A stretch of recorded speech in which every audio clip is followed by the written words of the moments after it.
Salut à tous, c'est Motard Geek pour WeAreFPV. Aujourd'hui il fait un temps de chien, c'est clairement le moment de sortir les Tiny. Du coup j'ai ramené le 75X de chez Beta FPV et le Mobula 7 que vous avez été. Eh ouais, je vais pas y arriver. Tu devais mettre pas, je t'écoutais. Tu t'écoutais en plus. Ah ouais, ça. Tu t'es planté. Tu devrais pas, ne crache pas, monsieur.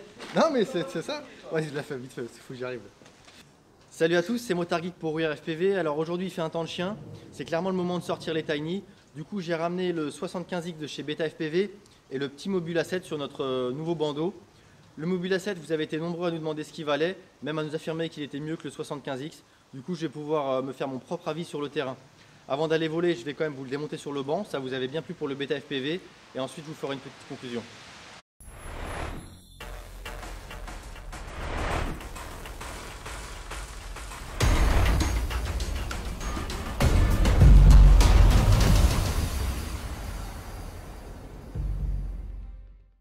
Donc voyons voir ce que vaut ce petit Mobula 7, donc qui est livré dans cette petite boîte un peu plus grosse que celle du Beta FPV 75X. Dessus on a le modèle du quad, version standard, donc qui vient avec une petite paraboard pour charger les lipos, vous allez voir.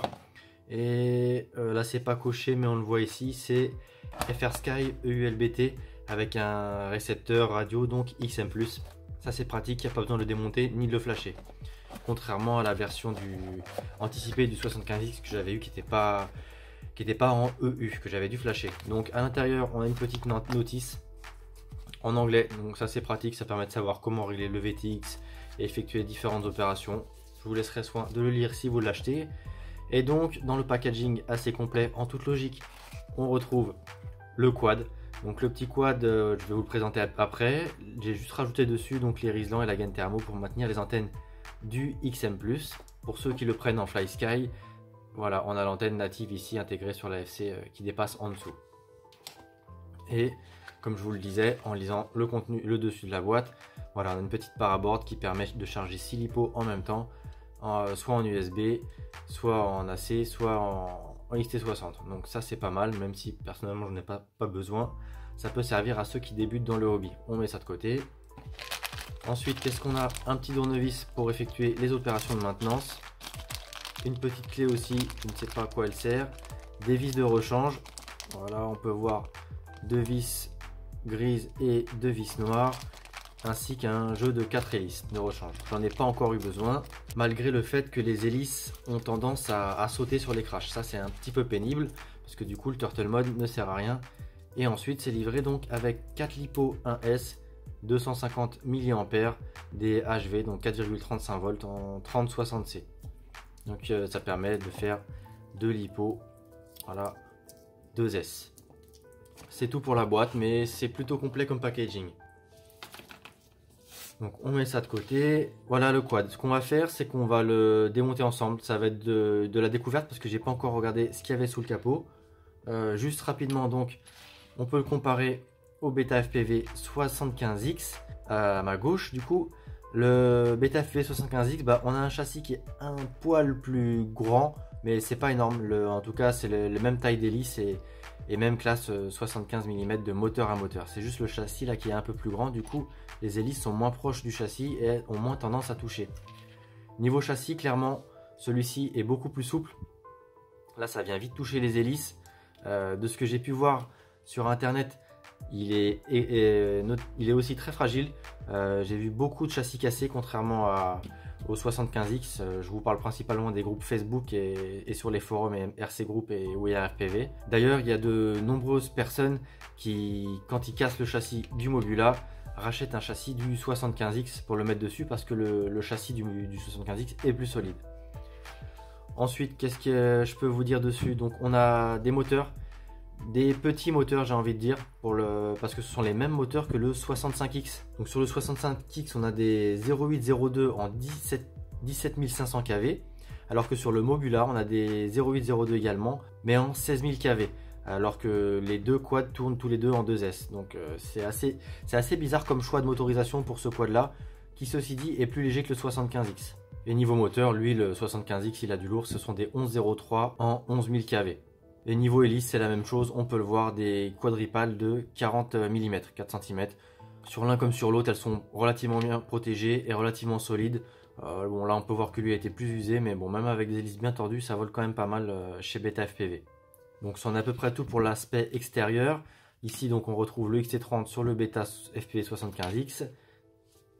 Et là sur le Mobula que je vais mettre dans ce coin là histoire de pouvoir caler quelques DVR, on retrouve donc deux connecteurs JST PH 2.0 qui permettent de venir brancher ces petites lipos que moi j'aime pas trop parce que leur durée de vie généralement est pas géniale, même si vous êtes plusieurs à m'avoir dit que maintenant ça allait mieux quand même, qu'on faisait plus de cycles, notamment sur certaines marques comme GNB. Donc libre à vous de choisir ces lipos là ou des lipos au format XT30. Perso moi je suis plutôt XT30.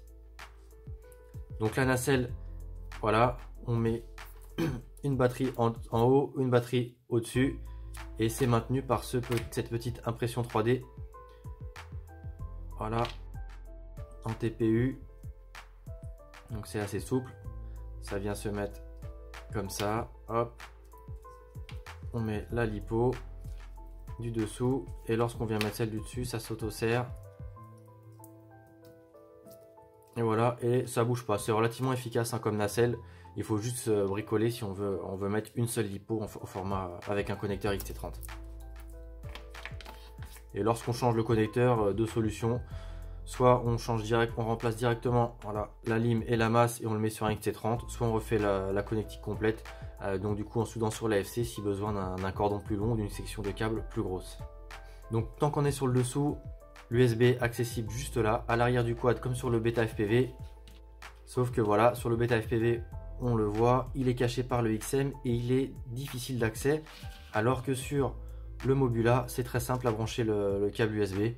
Ensuite même chose, les moteurs, c'est des petits connecteurs comme ça. Donc là maintenant c'est très simple, on change un moteur tout simplement en enlevant le connecteur et en le remettant. On peut noter que les câbles sont tressés, donc ça fait plus propre aussi comparé au Beta FPV et ça peut éviter que ça vienne se prendre dans les hélices, même si ça m'est jamais arrivé sur le Beta FPV. Là on voit quand même que potentiellement ils peuvent remonter sur les hélices.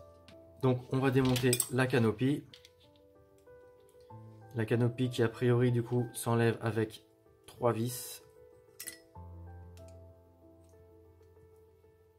On va voir si du coup ça va pas gêner là, mes antennes de XM+ qui sont accrochées du coup à la canopie.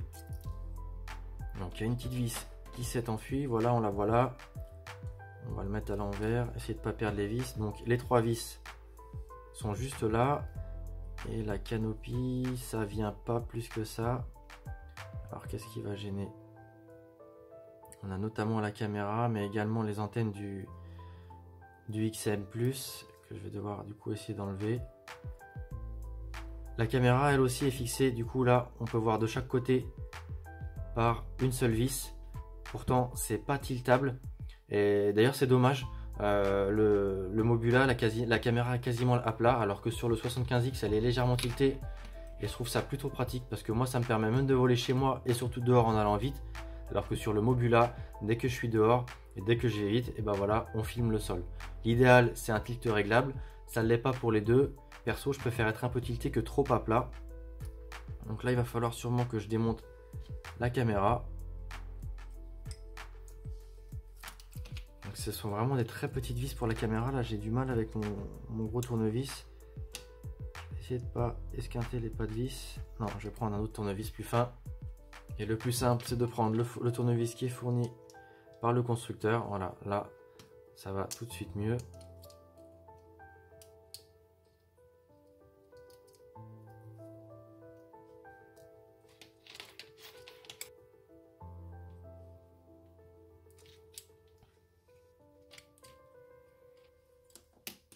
Bon là la vis est prise dans le châssis, j'arrive pas à l'enlever, j'ai essayé de pas la perdre. Donc là on se retrouve avec l'électronique, donc c'est bien, ça va m'éviter d'enlever les antennes. Donc dans la partie avant de la canopie, on retrouve un VTX seulement 25 mW. Et c'est assez dommage parce que 25 mW, bah, moi je fais pas le tour de ma maison qui est pourtant pas grande, hein. C'est une maison sur 2 étages qui fait 100 mètres carrés, donc faire le tour c'est pas hyper compliqué. Ça passait pas avec mon Biductrix qui était lui aussi en 25 mW avec une antenne linéaire, et ça passe à l'aise avec le Beta FPV 75X en 200 mW. C'est interdit en France, mais bon, il faut savoir qu'on va pas très loin avec ce VTX. Idem sur le bandeau sur lequel je l'ai testé comparé à celui-ci, bah, je peux pas beaucoup voler à l'intérieur et passer trop de murs, je perds tout de suite la vidéo. Donc ça c'est un point assez négatif, j'ai envie de dire. Tout ça c'est soudé au contrôleur de vol. Donc la maintenance, il faut savoir jouer du fer à souder. Perso ça me gêne pas, je sais que certains débutants préfèrent tout ce qui est connecteur. La caméra, tant que je l'ai en main, à peu près le même champ de vision de 120 degrés que sur le 75X et 65X.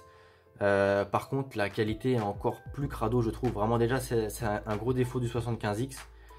Sur celui-ci c'est encore pire, je trouve que la qualité d'image est vraiment mauvaise. Après je dis vraiment mauvaise, mais ça n'empêche pas de voler. J'ai pas encore fait le changement sur le 75X, alors que beaucoup de personnes passent en 4X EOS 2 je crois de mémoire, ou en caméra HD type split ou turtle. Donc bon, ça vole, hein, on peut voler sans souci, mais on est loin des caméras du moment sur le marché. Mais on est aussi sur un encombrement très réduit. Et donc le VTX, avant que j'oublie, voilà, on peut voir avec un trou sur la canopie là pour faire les réglages. Il est compatible Smart Audio uniquement si vous utilisez le RX intégré à l'AFC. Si vous utilisez un DSMX ou un FrSky comme c'est mon cas, petit FrSky XM qui est juste là, j'imagine que les URT sont trop limités sur l'AFC et du coup on n'a pas de Smart Audio lorsqu'on a du FrSky ou DSM. Et ça c'est super dommage je trouve, parce que c'est quand même pratique de pouvoir changer les réglages du VTX depuis l'OSD, même si une fois que c'est fait avec le bouton, en suivant la notice, normalement il n'y a plus trop besoin de le changer. Mais bon, il faut le savoir, si vous êtes en FrSky ou DSM, pas de Smart Audio. Donc ça c'en est tout pour la caméra et le VTX. En dessous de la canopie, donc comme je vous le disais, le XM+, qui est posé juste sur la FC, qui fait ESC. Donc avant d'y revenir, on va rapidement aborder le sujet du buzzer. Ça, point positif du Mobula comparé au 75X, il y a un buzzer intégré et ça évite d'utiliser les moteurs en D-shot pour biper, parce que franchement ces petits moteurs là et surtout ceux-là, j'imagine, j'ai même pas testé les 0802, mais les 1103 sonnent vraiment peu fort avec BLLI. Donc c'est pratique d'avoir un buzzer, parce que quand on perd ce petit engin là, il faut toujours pouvoir le retrouver. Et donc on en vient à la FC, donc qui, comme sur le 75X, est soft mounté, on peut le voir là. C'est une FC avec des ESC 4 en 1. Donc les ESC ils encaissent 5 ampères en continu et 6 en burst, alors qu'on est sur 6 en continu et 10 en burst sur le 65 et 75X. Donc encore une fois, ce entre guillemets gros châssis est moins bien loti que le petit Beta FPV en 65X. Donc autant vous dire que le 75X, en tout cas sur le papier, est clairement mieux. Et ensuite la FC, donc c'est une FC classique sous Betaflight avec un OSD actif intégré, et donc les ESC comme je vous le disais, et le processeur, et ben on est sur un bon vieux F3. Alors oui, ça vole, ça filtre pas mal, mais je trouve que encore une fois on est mieux loti sur le 65X et le 75X que j'ai sous le coude. On est sur un... Il y a rien à dire là-dessus. Les sensations en vol sont beaucoup plus agréables et beaucoup plus précises avec le Beta FPV qu'avec le Mobula.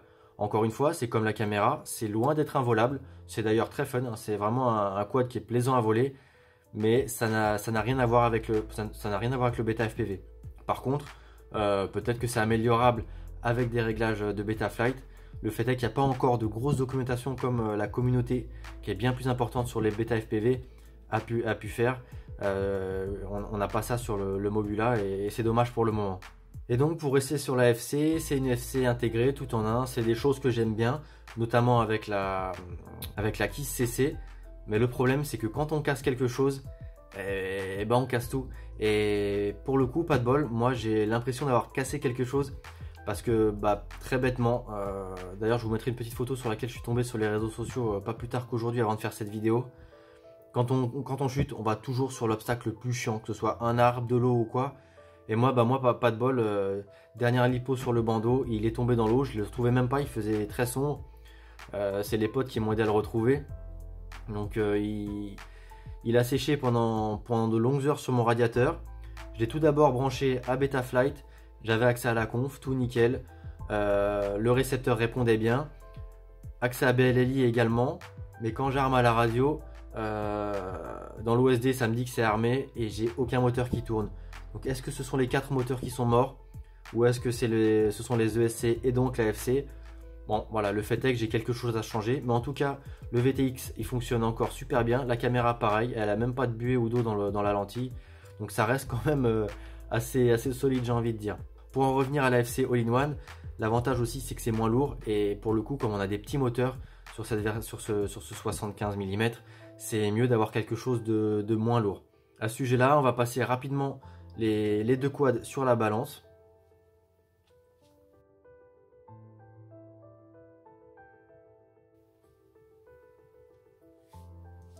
Donc le Mobula avec la nacelle, on est à 28 grammes, donc c'est vraiment très léger, alors que le Beta FPV on est à 45 grammes. Voilà, il y a une nette différence. Cependant le Beta FPV il est quand même plus puissant, et je peux vous garantir que en vol c'est plus intéressant, et d'un point de vue résistance, en dehors de la canopie, et celui qui est plus lourd et pourtant plus rapide est pour moi plus solide, en tout cas d'un point de vue châssis. La canopie, d'ailleurs on peut le faire hein, sur l'un comme sur l'autre, la remplacer donc par des modèles de spare, soit les mêmes, soit on peut empiler les mêmes coques pour que ce soit plus rigide, on en met deux, ou alors on met par dessus une coque en TPU, ou pour les plus joueurs juste une coque en TPU qui est ceci dit un peu molle, donc c'est quand même un coup à venir casser la caméra et le VTX. Donc, mais ça ce sont des petites astuces que je vous partagerai dans une prochaine vidéo sur le Beta FPV. Là l'objet de la vidéo c'est le Mobula, donc petit Mobula que je vais remonter, je vais y brancher un moteur de Beta FPV pour voir si ce sont les moteurs ou les ESC. Mais c'est assez bizarre parce que les ESC j'ai bien accès sous Bellelli, les 4 je peux changer les réglages, mais que ce soit en armant avec la radio ou dans l'onglet moteur test de Betaflight, j'ai aucun moteur qui démarre. Mais là, faute à moi pour le coup d'avoir craché dans l'eau. Ça vous indique juste quand même qu'on a une grosse partie de l'électronique qui d'origine résiste au crash et même à la noyade. Et pour finir, si j'ai rien oublié, avant de vous faire la petite conclusion, le dernier point que j'ai pas abordé, c'est le prix. Le packaging complet là que je vous ai présenté, on le trouve pour environ 80 € chez Banggood et encore moins cher chez AliExpress. Alors c'est vrai que c'est vraiment pas cher, c'est pas si cheap que ça. À mon goût, ça vole moins bien que le Beta FPV, mais ce dernier, il est quand même à 140 € sur le site officiel, et si on le commande en France, c'est plus 150 €. Donc voilà, on a un petit quad 75X qui a une conve de 65, qui vole quand même plutôt pas mal, même s'il y a quelques défauts de vibration et d'imprécision. Mais voilà, c'est pas les mêmes gammes, j'ai envie de dire. Voilà, on est sur du haut de gamme et presque du bas de gamme, sachant que le 65X est pour moi le moyenne gamme à 130 €. Et d'ailleurs pour le coup à 10 € de plus, vraiment je vous conseille de prendre le 75X qui est beaucoup plus polyvalent et qui avec un peu d'entraînement vole sans souci en intérieur et même en accro. Mais si vous n'avez pas le budget, le petit Mobula il fait le job, il est super fun, et puis je vous en dis plus en conclusion. Alors ce petit Mobula, j'ai passé qu'une dizaine de lipos avec, principalement chez moi. Sur le bandeau aujourd'hui j'en ai passé que 2. Vous l'avez peut-être vu sur les réseaux sociaux ou en tout cas dans les DVR que j'ai dû vous mettre sur le banc. J'ai fini ma deuxième lipo dans une grosse flaque d'eau. Donc je ne sais pas s'il va redémarrer. Dans tous les cas de figure, je ferai en sorte de le réparer pour pouvoir le passer en XT30. Parce que là pour le moment je suis en 2x1S avec des vieux JST, des JST PH 2.0 qui clairement brillent la puissance. Donc peut-être qu'il sera plus agréable à voler qu'en XT30. Mais là aujourd'hui pour moi il est loin d'égaler le Beta FPV 75X. Il y a peut-être le fait qu'on est sur un processeur F3 contre un processeur F4. Le fait également qu'il y ait une moins grosse communauté sur le Mobula pour le moment, et ça c'est dommage. Et du coup on n'a pas de réglage optimisé pour voler entre guillemets correctement. Parce que là pour moi il y a beaucoup trop de vibrations, beaucoup trop de prop wash. Un moindre flip avec juste du zéro throttle, la fin du flip on se retrouve avec du rebond. L'agrément de pilotage est vraiment pas aussi bon que le 75X. Également c'est moins précis je trouve. Dans ma maison je suis moins à l'aise avec le Mobula que le 75X qui est pourtant plus puissant. Et donc du coup dehors clairement le 75X est plus agréable à voler. D'autant plus que là on est limité à 25 mW. Alors certes c'est interdit de dépasser ça en France, mais sur un modo comme ça aujourd'hui, je peux absolument pas faire le même type de parcours que je faisais avec le Beta FPV 75X. Je perds la vidéo tout de suite. Et en parlant de vidéo, la caméra déjà elle est quasiment à plat. Donc dès que je veux aller vite, je filme le sol. Et surtout la qualité est vraiment très moche, même plus moche que le Beta FPV. qui est pourtant réputé pour avoir une mauvaise caméra, et d'ailleurs tous les propriétaires du groupe Facebook passent sur des caméras Cadix ou même des caméras HD type Split ou Cadix Turtle. Donc bon voilà, ce sont deux quads qui ont de mauvaises vidéos, mais le Mobula est encore pire. Qu'est-ce que je peux rajouter? Je vous parlais de communauté. Donc je suis sur les deux groupes Facebook où il y a le plus de membres, sur le Mobula et sur le Beta FPV. Beta FPV, on voit beaucoup de gens contents, très peu de gens qui se plaignent en dehors de la canopie. A l'inverse, sur le Mobula, beaucoup de mecs qui pètent le châssis et du coup passent sur un châssis quasiment indestructible du Beta FPV 75X, parce que celui-là il a un paquet de lipo et j'ai encore rien cassé à part les canopies. A l'inverse, par contre, le Mobula lui a une canopie très solide. Franchement, chez moi, là où j'ai fait le plus de lipo, j'ai beaucoup craché parce que je peinais à le maîtriser au début. J'ai absolument rien cassé. Donc il reste robuste, mais a priori, en tout cas d'un point de vue châssis, moins robuste que le 75X. Donc c'est un quad qui vaut son prix, j'ai envie de dire. Ça vole beaucoup mieux qu'un Brust, hein. Par rapport à mon Biductrix, ça n'a rien à voir. On se fait plaisir à le piloter, mais à les comparer, à mon goût, le 75X c'est beaucoup mieux vraiment à voler, hein. C'est beaucoup plus agréable, beaucoup plus performant, aussi bien en termes de portée que de sensations en vol. À côté de ça, voilà, c'est un quad qui est moins cher, donc on peut pas trop lui en demander non plus. Donc voilà, si vous en avez un des deux ou les deux, n'hésitez pas surtout à nous laisser votre avis sur ces deux machines dans les commentaires. Et n'hésitez pas non plus à participer sur le forum, il y a différents topics, que ce soit pour le Beta FPV, le Mobula ou tous les groupes 2S. Donc il y a plein d'infos aussi utiles à lire dessus. Et sur ce, je vous dis à très bientôt sur la chaîne, c'était Motard Geek pour We Are FPV.